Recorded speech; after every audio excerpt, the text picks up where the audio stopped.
Welcome to 180 Degrees, brought to you by the Sustainable Energy Authority of Ireland and supported by the Government of Ireland. Our mission is to be at the heart of Ireland's energy revolution.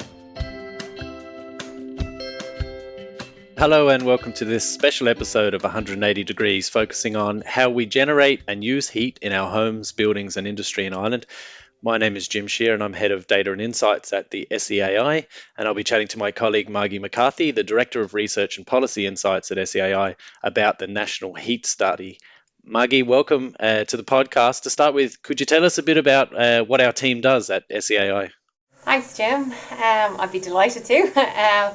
I'm honoured to work with you, amongst others, but a range of people who are experts in data analytics, in research, in the technical expertise for technologies looking to the future of our energy decarbonisation journey. And so really our team is responsible for collating data around how we produce or how we source fuels to deliver our energy, how we transform that, and then how we consume it at the end. So all parts of that puzzle, and releasing data on that, and then also looking at behavioural insights in that area.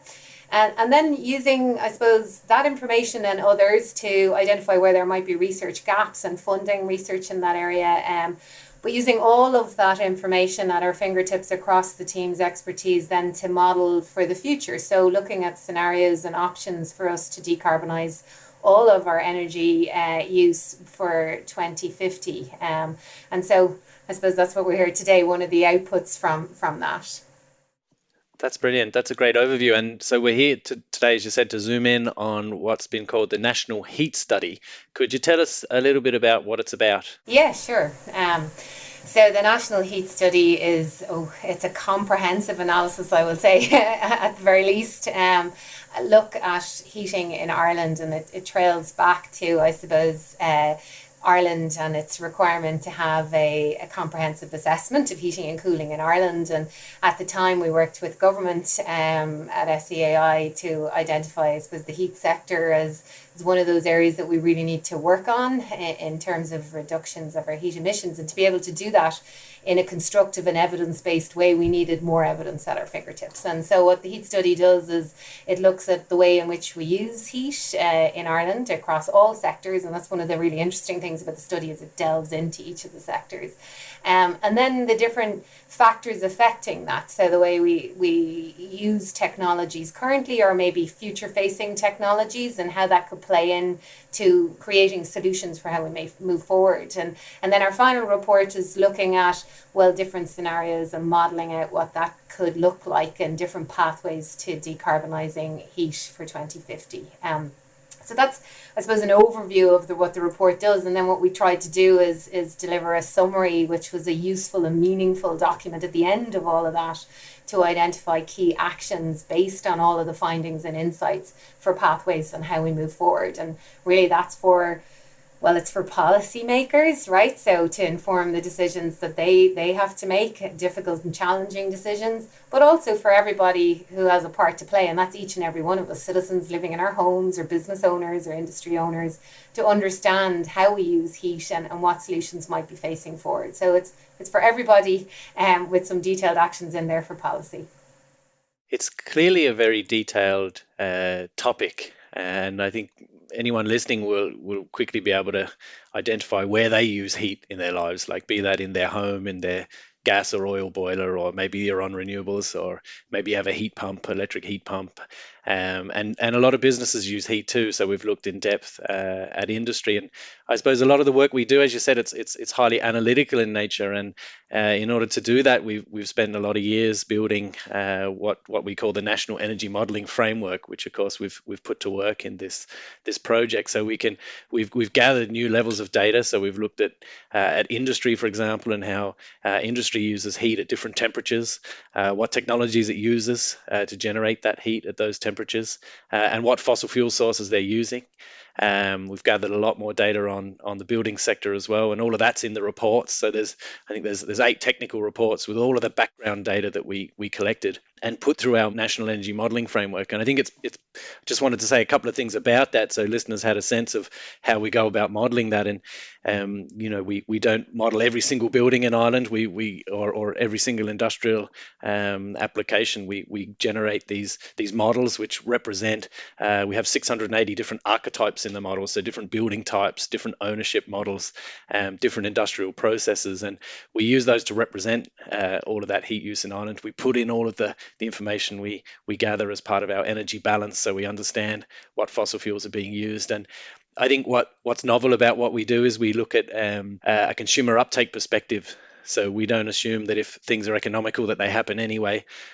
Something first has to trigger a consumer to make a decision in the model, and it's true in the real world too. For example, your boiler gets to the end of its life, or an industrial process is being redesigned, and our model then looks at and presents those consumers with different options that they can pick, and then looks in detail at the costs and benefits of those different options in terms of the policy package, and also all of the options available. So we've built that model as part of this project with the internal team of SEAI people, and also the outside help of expert consultants.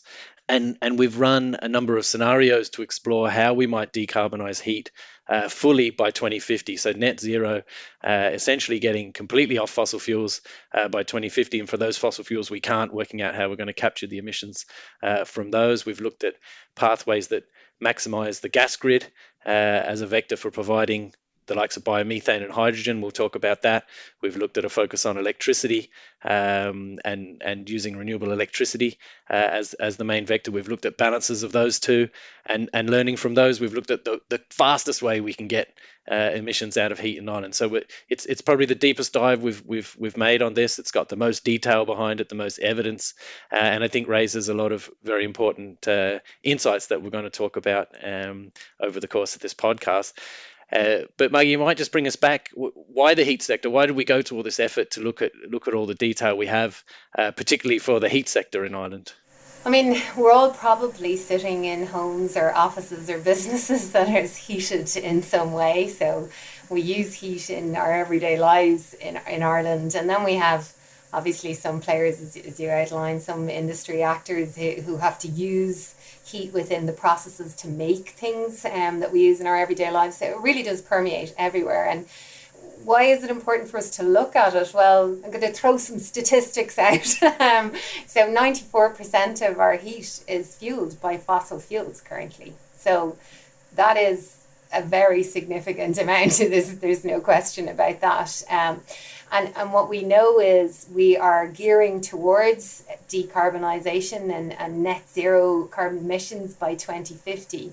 But we also know that heat is currently, so this sector is currently responsible for almost a quarter of the greenhouse gas emissions in this country. So we're talking about a quarter of the problem, and probably the area where we have achieved least to date. And so understanding what are the different parts in this machine and all the different pieces of the jigsaw that we have to help solve, it's important to have something as comprehensive as the heat study to help us with that. And where does that sit within, I suppose, the international conversation? Well, we know, obviously, well, I hope most people know, we've seen a definite increase in the media around conversations around COP, for example, and the, I suppose, the fear and also the pathways that are being outlined at the moment amongst general citizens and policymakers. But we've seen that cascade down through Europe and into a national context where, last year we had the Climate Act signed into law, some of our most ambitious steps forward in terms of climate action, with legally binding pathways to net zero for 2050 and to reduction by 51% by the end of this decade. So no easy feat there either. And what the Act does is provides a framework for Ireland to meet all of its international and EU climate targets. So people will have heard, no doubt, conversations around carbon budgets coming into play. And what's in conversation now is sectoral ceilings, where each sector will have to play its part in trying to achieve the targets within our, we say targets, but they are legally binding now within the budgets. And then we've seen, obviously reactions. SEAI, for example, we're publishing this report and have a big arm to our organisation in terms of providing insights and data and research. But we also have a big arm in terms of supports and grants, and we would have seen, a very large programme announced recently with grants and aid helping people to upgrade their building and their homes. So those kind of things are all coming into play, but these are all parts of the puzzle in terms of helping us to deliver our targets and ambitions for heat reductions. Yeah, I really get that, and some very stark figures there on the very low portion of renewables right now. We know heat emissions have been increasing for the last number of years, and they need to go down in a hurry. So I think that sets up very well. And you talked as well about the momentum on the policy side, and that's clear too. With the Climate Act now in place and the carbon budgets coming, as you said, and the last climate action plan had hundreds of measures in it, and some of those referred to this heat study coming. So the government's been well aware it's been coming, and we've made now a number of findings based on this process we've gone through, and we imagine that they'll find their way into the next climate action plan, at least some of them, as the government keeps the momentum up. So let's get into what the study's telling us, and the kinds of actions that the study recommends, because I think that's what most people will be interested in, what's new and what's coming in the context of that urgency. So could you give us a high level in terms of what you think some of the key findings are, Margie? Sure, Jim. So like we chatted about at the beginning, we tried to condense this into the key insights and then key actions to act now, decide now, or investigate now. So where maybe additional work is needed. But the overriding message, as with all things climate, is we need to act now. Urgency is the biggest message we need to get across. And as you said, we looked at a number of scenarios, a number of pathways to achieving the net zero by 2050. And really, when you look at that in terms of cumulative emissions, the key insight from the study is actually being able to deploy technologies that are available to us today and at scale is going to help us to deliver the least cumulative emissions. So and doing it at pace. So that rapid scenario, which was the last scenario we looked at, really is about upping the ante in terms of delivery and unprecedented effort being deployed. So one of the key kind of no regrets movement forward from the study is to plan and prioritise district heating. So trying to get this out and delivered at scale across the country as quickly as possible. So what the heat study found is that district heating, so to explain district heating, I suppose it's a way in which surplus, I like to use the word surplus heat, I heard that through Mary Donnelly, rather than waste heat, but taking heat from, for example, industry, capturing that and delivering it through insulated pipework networks to homes or public buildings, and that heat that will then provide heat for their space and also for their water, so kind of our key needs in those scenarios. So what we find in the study is that district heating is actually economical in much more lower heat densities than was previously assumed, and that we're seeing that district heating could actually deliver as much energy as the gas grid by 2030s. And that there's real potential not just in urban areas, but also in the larger regional towns. So it could deliver up to 50% of the building demand or heat demand. A big player in that is heat pumps, so they will play a role in district heating. But another finding of the heat study is actually heat pump deployment across the country is a key focus. They provide about 40% of the heat across the country by 2050 on the kind of max deployment in the scenarios. So it's a really available technology. People have seen this technology obviously appearing and populating out in our neighbourhoods and homes and in businesses.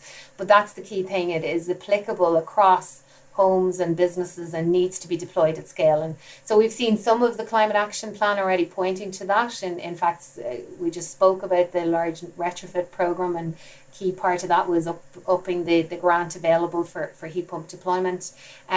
There are challenges there, obviously, in terms of the delivery of heat pumps, actually installation. Do we have enough people to do that? Will people know how to operate them properly and all of that? And of course, all of this rapid deployment of kind of available technologies is quite dependent on us reaching our ambitions for renewables on our electricity grid, because that's electrifying. It's electrification of the heat sector, and so we need the grid to also be reliant on renewables. So there's a big target, as we know, there for 80% renewables by 2030. So we need that as well. It's a really interesting first tranche of recommendations. And I guess where I'm coming from there is these are technologies like district heating and heat pumps that have both been proven in other member states around Europe, certainly those with the highest proportion of renewable heat. We're only at about 6% renewable heat. Those that are at the upper end of it all have district heating networks, so it's a proven technology. Is something Ireland needs to really catch up on, and I know there'll be a lot of momentum on it now on the back of these findings, and there's already some work out there happening on it. There's a couple of demonstration projects in Dublin, and also this study says that that potential you talked about, that 50%, isn't just in the cities around Ireland, but also a lot of the towns where there's sufficient heat density to justify a district heating network. So some towns that are on oil might find that there's the government's looking to establish and support the establishment of district heating networks in those towns. And but I guess that the two technologies are also on the supply side. So something we talk about a lot over the last number of years in SEAI is energy efficiency first, and it's part of our mission. And so I think it's interesting that two sort of supply side technologies have come up in the mix here. And I think the reason we've focused on efficiency for so long is really flowed from those EU directives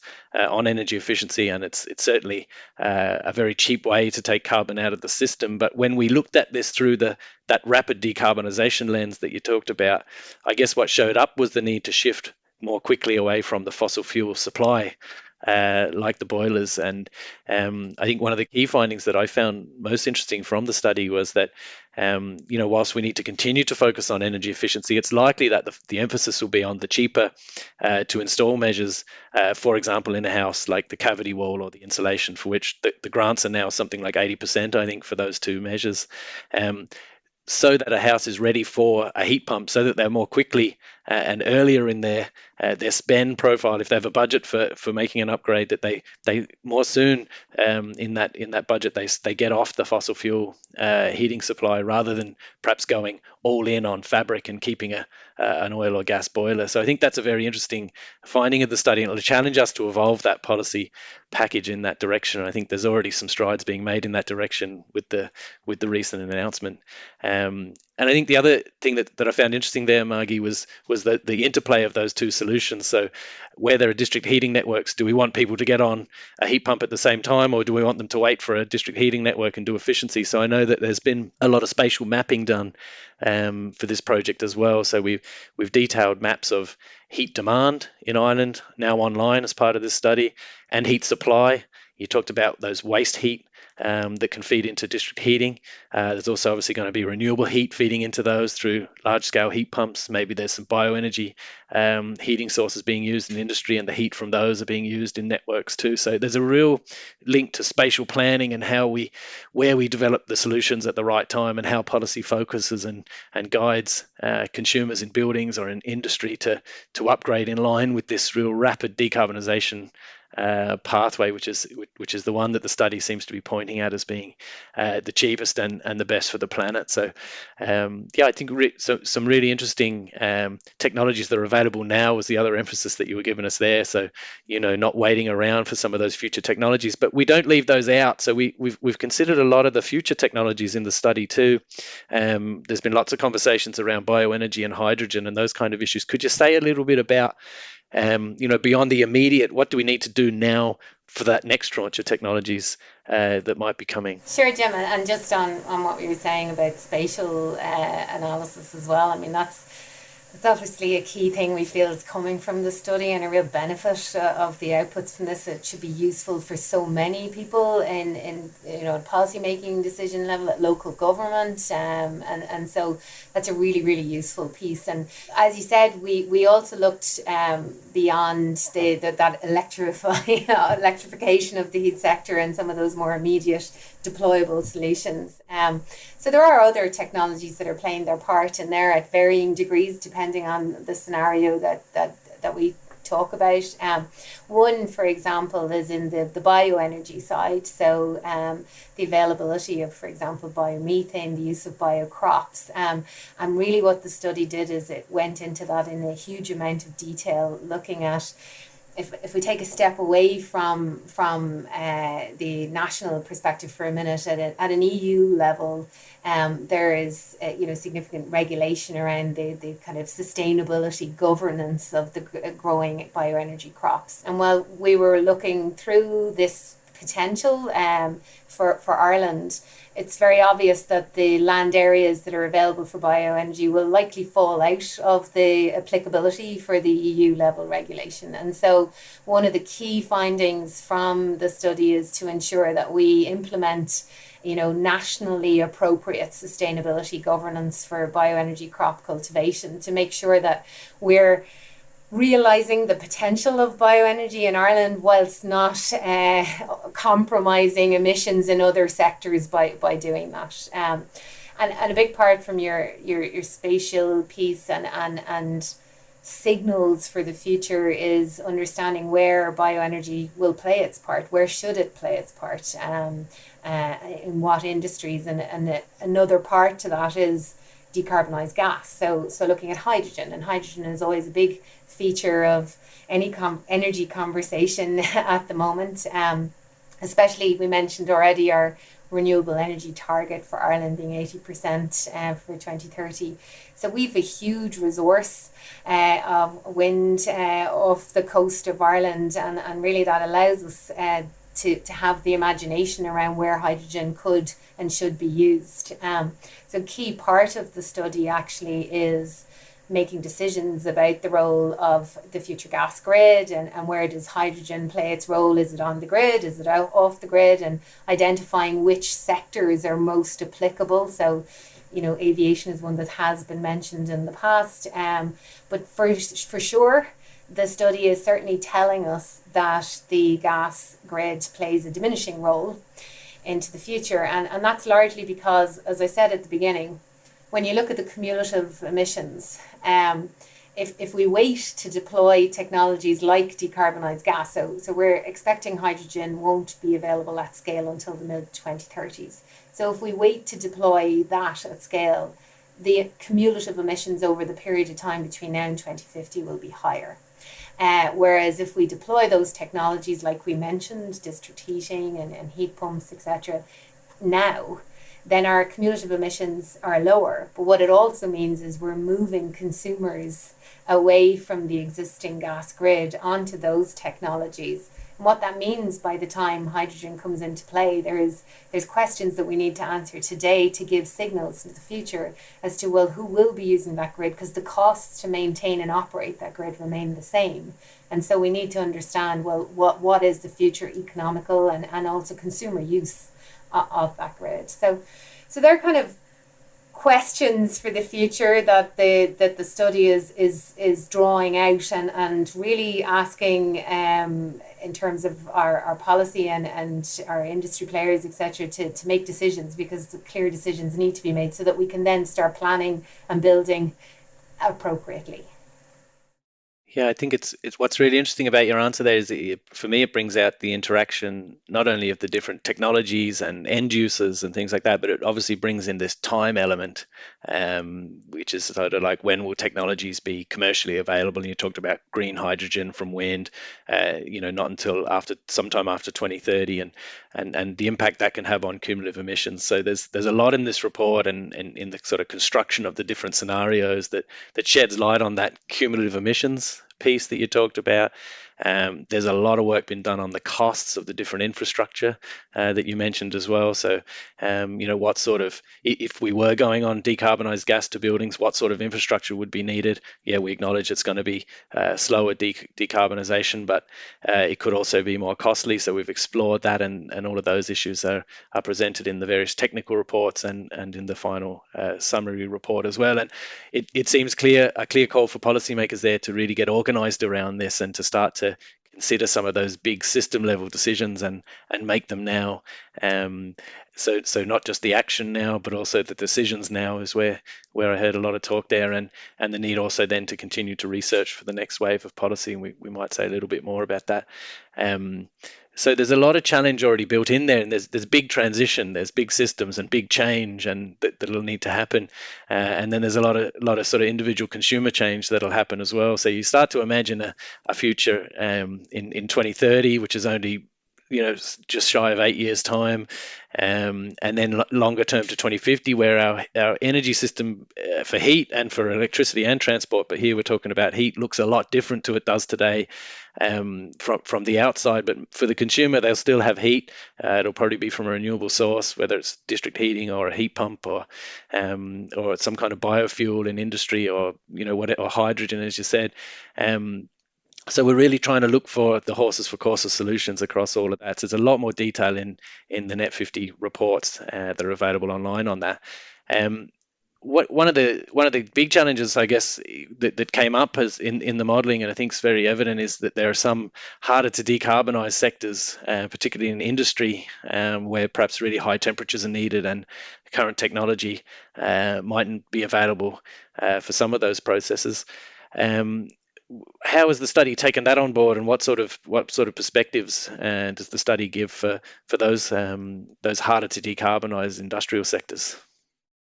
Sure. So, I mean, you could take a step away and look at this globally. There are kind of key industrial sectors that are users of very high temperatures in the process, and they're delivering some of the products that underpin our everyday lives, as I was saying at the start. So if you look at, for example, our ambitions and targets in terms of offshore renewable energy, that will require very, very substantial amounts of construction materials, if we think of it that way, and so the cement industry. Then we have other industrial, like plastics and pharma industries, all high heat users. And as you said, there aren't an awful lot of very readily available technology solutions currently to help alleviate or provide a full pathway to decarbonise them. And so what we need to do, and what the study is saying, is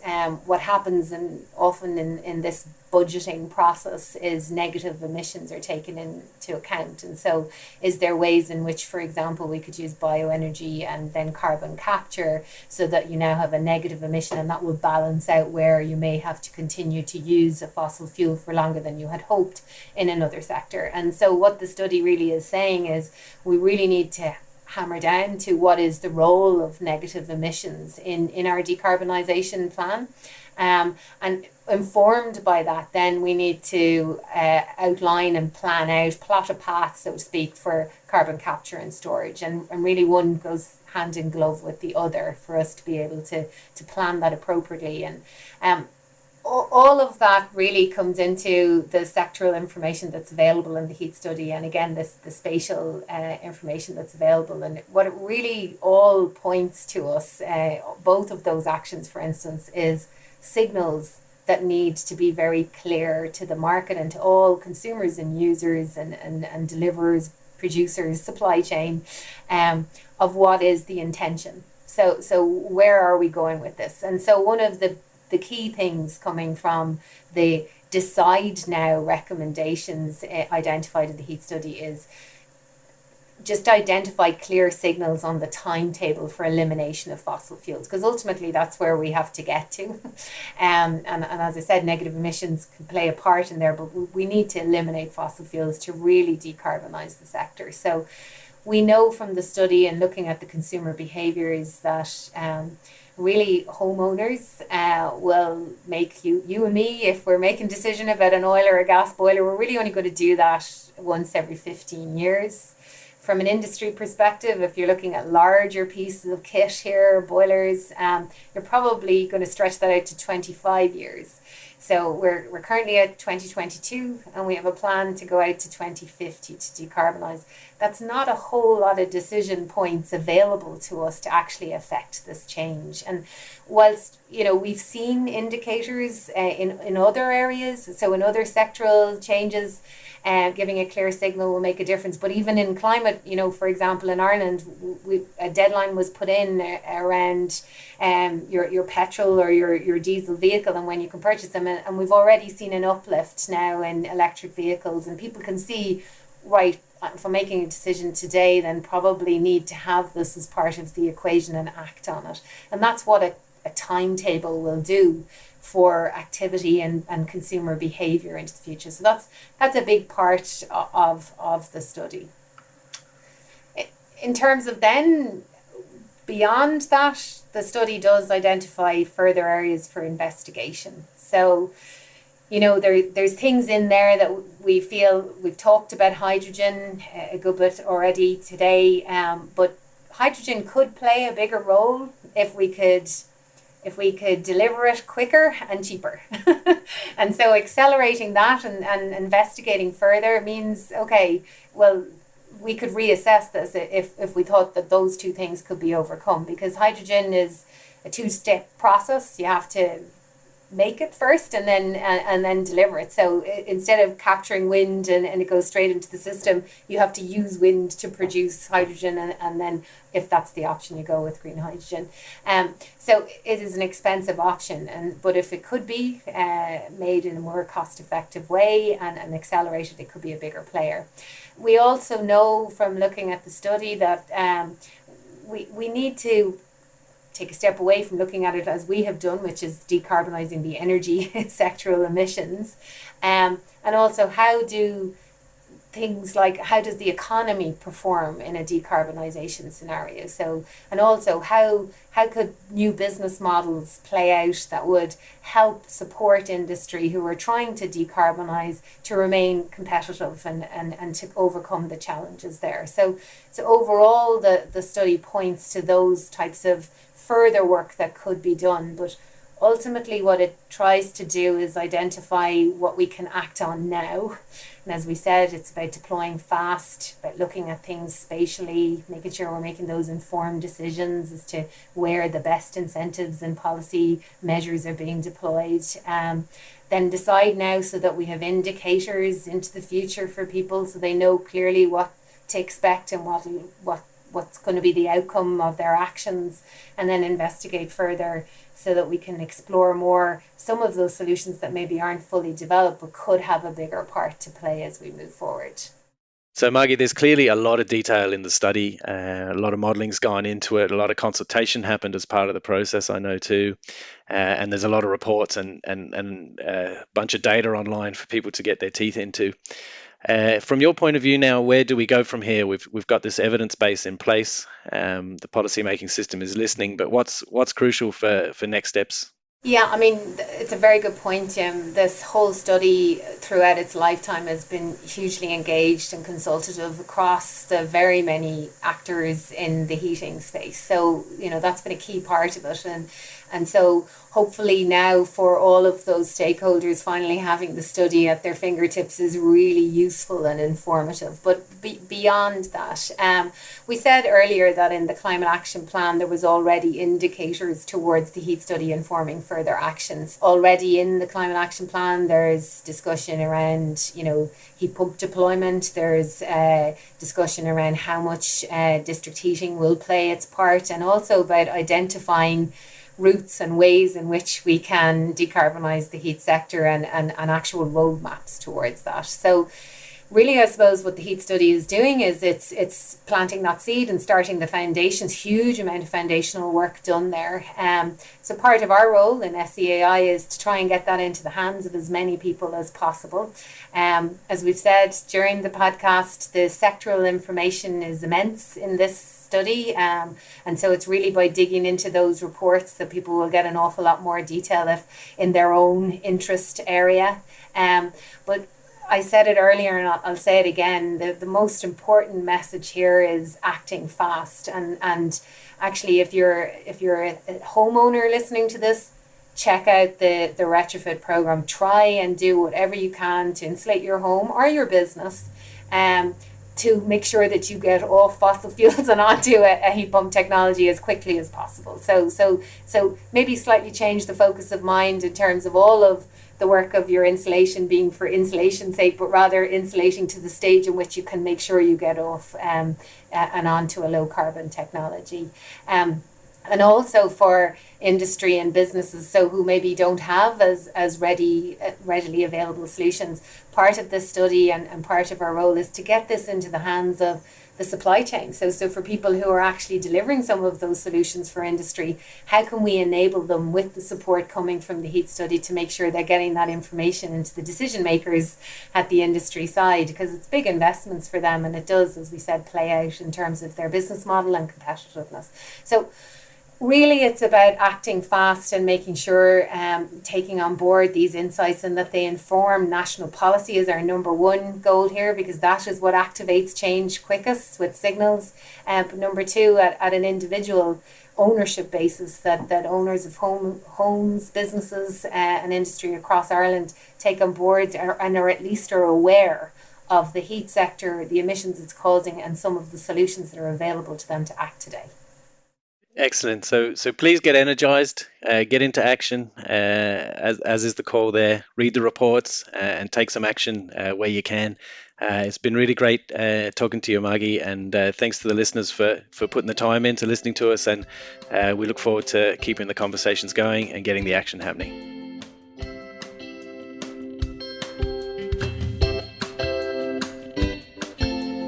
Thank you for listening to today's episode. If you've enjoyed it, then please like, share and subscribe to our podcast. You'll find previous episodes on our website, seai.ie/podcast, along with information about our grants and supports. Until next time.